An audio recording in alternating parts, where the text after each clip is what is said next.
Alors, au terme de la lecture du projet de loi de finances de la Sécurité sociale de 2026, un constat s'est imposé à moi. Vous n'aimez vraiment pas les gens.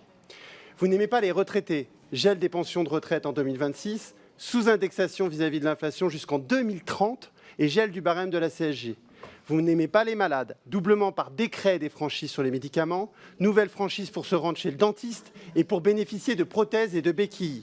Vous n'aimez pas les personnes en situation de handicap, avec une baisse de près de 100 € du montant de l'AAH. Vous n'aimez pas les apprentis non plus. La taxe Zuckman pour les milliardaires, c'est non, mais la taxe Le Cornu pour les apprentis qui vivent en dessous d'une moitié de SMIC, c'est oui.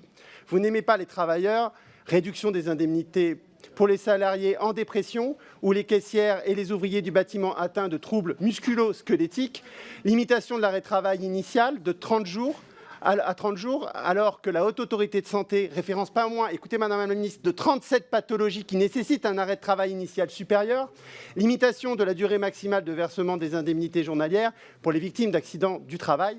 Vous ne faites pas contribuer les multinationales, par contre, vous voulez soumettre à cotisation les chèques restaurants, tout un symbole.